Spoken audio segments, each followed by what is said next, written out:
Hey guys, welcome to the channel. Today you join me in my garage here. I got the Supra hanging out over here and got the M2 in the driveway because I was driving it earlier today. And we got the Tesla making a little surprise appearance back there. But I want to go over why the M2, I think the M2 is a better car than the Supra, even though I just made a video recently on why I've been enjoying driving the Supra so much more and how it's so much fun and everything like that, which is true. The Supra is more fun, I think, than the M2. The M2 is fun in its own way, but I just love cruising this little Supra around. And look how great it fits in my garage. Like, my garage is not a big garage, it's literally a 20 by 20, but look at this. So I love the dimensions of this car. It fits in here nice. The M2 also fits in here really good. But yeah, let's go ahead and go over some of these reasons why the M2 is quote unquote the better car.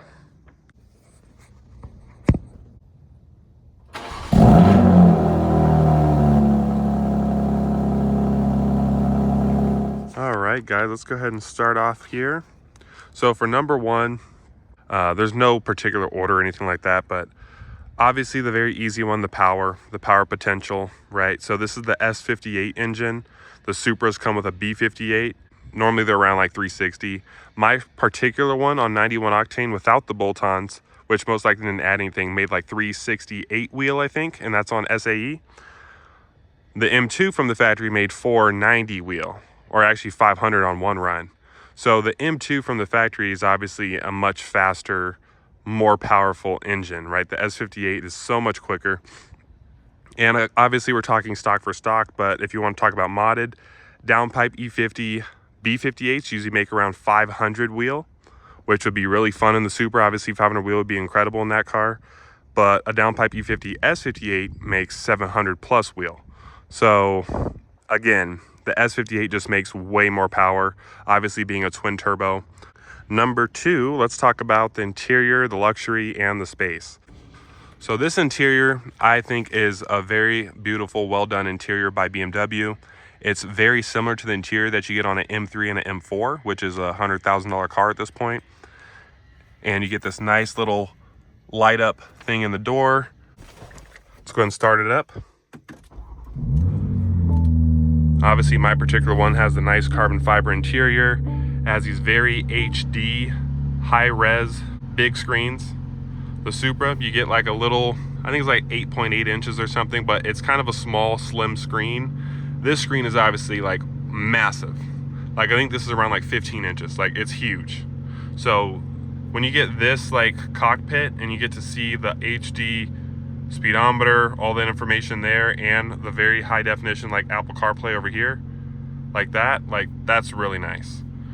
So the interior, I believe, is much better on the M2, and then obviously the space, like, there's no denying the space is so much better in this car. Like, I have so much room. I'm 6'6", by the way, and tons of room.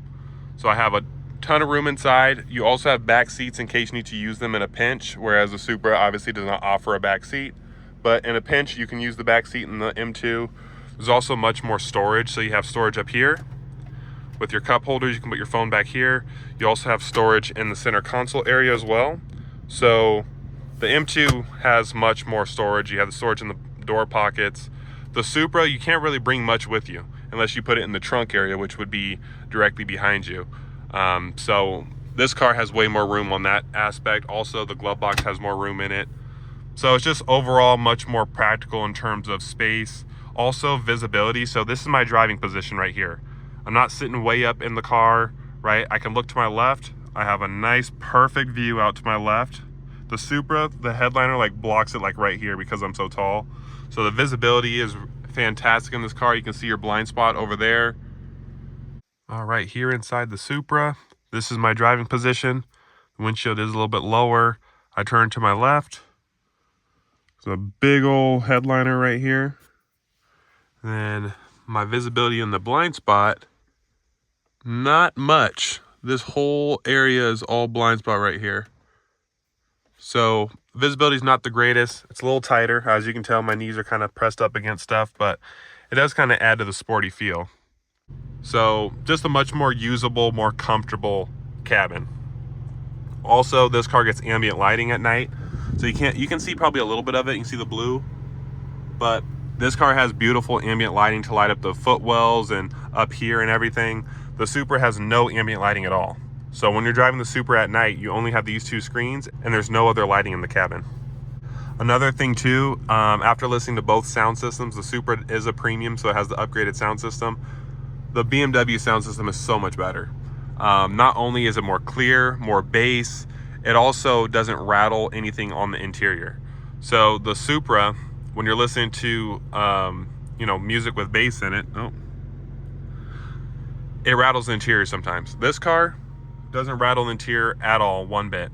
All right, guys, let's get rocking and rolling here. So for number 3, it's the brand name and the badge recognition. So the Supra is technically a Toyota by brand. And it's funny because on my why the Supra is a better, or excuse me, a more fun to drive car than the M2, someone was like, well, the Supra shouldn't be compared to a BMW, it's a Toyota. But I'm like, okay, it's a BMW underneath, branded as Toyota. But yes, this car is a real BMW.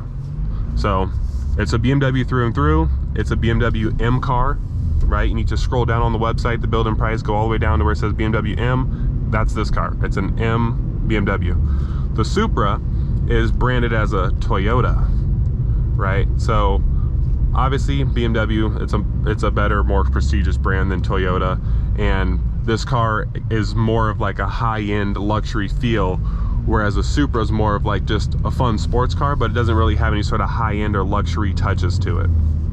So that's one thing I really like about the M2, is that it is very luxurious. This steering wheel is absolutely amazing. It blows the Supra steering wheel out of the water. It's nice and thick. The leather on it feels very nice. It has these nice carbon fiber bits in it, the little heated steering wheel button, the leather stitched horn button. It just feels very nice and high end. And it's nice to grab onto. I have pretty big hands, so it's nice to grab onto this big beefy steering wheel.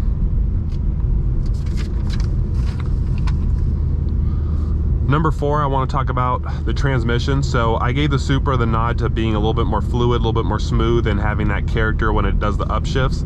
But this trans is a better trans. It can hold more power and torque. It shifts quicker when you have it in the 3rd shift setting. It still has some cool characteristics when you have it in 3rd shift setting. It's just you can't really hear it from the inside, because BMW does play like a fake shift sound from inside the cabin, like a big like banging sound, but that's really not what it sounds like on the outside. But it does still sound good on the outside when it shifts. It just doesn't have that cool sound that the Supra makes, but it is a more customizable, higher end, better transmission. It's the ZF 8HP76, whereas the Supra comes with the ZF 8HP51. Another thing I kind of want to touch on is comfort, like ride quality, just comfort inside. The M2 has so much more space, so it is a more comfortable cabin. I do feel more comfortable cruising around this car. If I had to daily a car, this car would feel more comfortable to daily just because it's a bigger car. Suspension wise, just a matter of what you prefer. Supra's a little bit more comfortable. This one is a little bit more stiff. So another thing I want to talk about too, guys, is address some comments that I got in the previous video. So like some people were saying, oh, well, I mean, you're saying the Supra's so good at this, this, and that, and the M2 is, you know, better at being a bigger car or whatever. So wouldn't the M240i be the best of both worlds? You bring up a really good point. The M240i is a fantastic car. One of my buddies had an M240i. I had him on the channel several times. I got to drive that car. It's a great car, but it doesn't have that sports car feel that the Supra has, and then it doesn't have the power and the chassis and suspension feel that the M2 has. So yes, it is an amazing sounding car. It's very smooth. It has a great power band and everything, being the B58, good gas mileage, but you don't have the M goodies that comes in the M2, and then you don't have the lightweight sports car feel that the Supra has. And the Supra transmission makes the burps on upshifts. The M240 doesn't do that. The car has a ton of natural pops, not like fake pops inside the car, and the M240 does not have that. So the Supra has a more lively exhaust. It has a more snappy transmission. Well, I don't know if it shifts faster, but it makes that cool sound when it shifts, which kind of adds to the fun. And then it also is lighter weight and has that short wheelbase. Like the wheelbase on the M2, or excuse me, the wheelbase on the Supra is literally like 10 inches or 11 inches shorter than the wheelbase on the 2 Series. So that's pretty incredible. Like, that's a pretty short wheelbase, which gives you that really nice sports car feel that the Supra, you know, has. So yes, the M240i would be a good car. It would be a good daily and all that, because you have the space and you still have the B58 and all that. But I feel like the Supra is much more fun to drive, much lighter weight, but the M240 excels in like having the nice interior and the more space. So I don't know, it just kind of depends on what you're looking for, but I would take a Supra over an M240, and I'd take an M2 over an M240. So, and to put into perspective, my buddy that had the M240, he upgraded to an M2. Another comment I got was, because I was mentioning how this car doesn't have like the best traction, someone was like, oh, the M2 X-Drive is coming out. That solves all your problems. Very good point. The M2 X-Drive would be absolutely amazing. I won't have any traction problems. However, I just don't know if it'd be worth it for me to upgrade to an M2 X-Drive, because the car is pretty much the same. The only thing I'd be getting is all-wheel drive, which is something that I do really want, but I don't know if it's worth it to, because it's probably going to cost me like $20,000 to $30,000 to do that upgrade, because obviously I bought this car new. It's 2.5 years old now with 17,000 miles. So obviously it's not going to be worth what I bought it new for, and then I have to buy a brand new M2, which has gotten a price increase as of like 2025 or whatever. So I just don't know if that would be worth it. I will definitely look into it though. I'll look into it, but I don't know if that would be worth it for me to make that upgrade just to have all-wheel drive, because it'll probably make less power too, because I have the CS Flash. I mean, I know I can probably do the CS Flash on that car too, but I'll be getting rid of my car that I love and I've had for 2.5 years for a brand new one just for X-Drive. So I don't know, we'll see. Another comment someone was talking about was like the sound. They're like, oh, well, it's not fair to compare the M2 sound to the Supra, because the Supra has a catted downpipe and an exhaust. Valid point, but I already know what the S58 sound like with that. They don't sound good. Like, with catless or maybe catted downpipes, they sound okay, but with downpipes, the S58 just sounds so raspy, and I just would probably not enjoy that. I do have a mid-pipe on my car, which did add to the sound and makes it a lot louder, but it kind of keeps the factory tone, which I kind of like.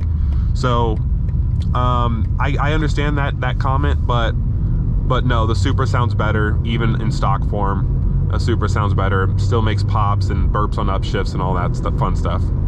Someone commented and said, when you daily drive an EV, because my Tesla's my daily driver, sound becomes more important than speed. That's a very valid perspective. A car that sounds good is obviously really fun to drive. I love speed too though. So like, I love how fast this car is, and I like how the Supra sounds. This car sounds okay, just not great. But if I really wanted a car that sounds good, I can get like a V8 car. I mean, the Supra sounds really good for a 6, but if I wanted a car that sounds really good, I could just get a V8 car, which I do plan on getting a C7 Corvette manual eventually in the future as a Supra replacement. But yeah, that's a very valid comment as well. I think if you're buying both new, I think the M2 is worth the $10,000 upgrade.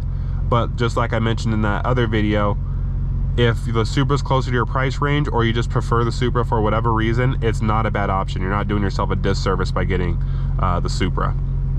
So I'd say either way, go how you want. I think the M2 is a better car though. If I could only have one, I would pick the M2.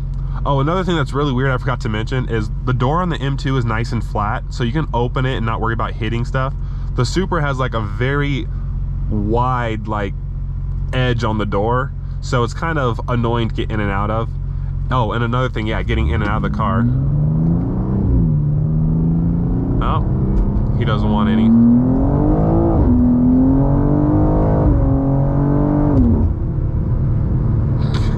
Let's test out this traction, because I was mentioning how if I floored it third gear at 50, I'd spin. So let's test that out and see. Now this is a better surface than I was on before, but we'll see.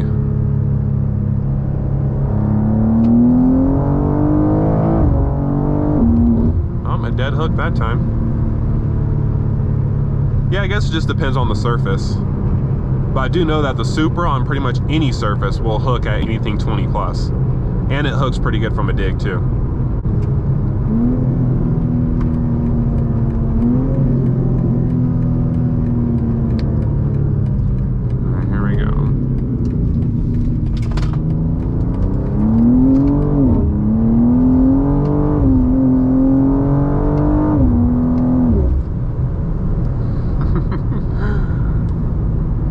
very fun. It probably helps that it's 88 degrees outside. All right, let's see if it hooks at 40. I've been driving around a little bit. It's 88 degrees. It should hook at 40.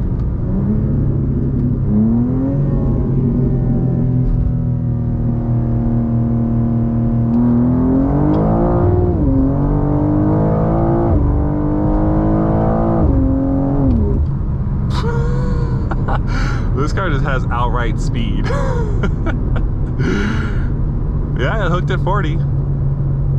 But again, like, this car is very weird. Like, sometimes it'll hook and sometimes it won't. Like, especially when it's cooler outside or you haven't like been driving it around to where the tires are warmed up. Because I've been driving this car around even earlier today, so the tires are more warmed up now.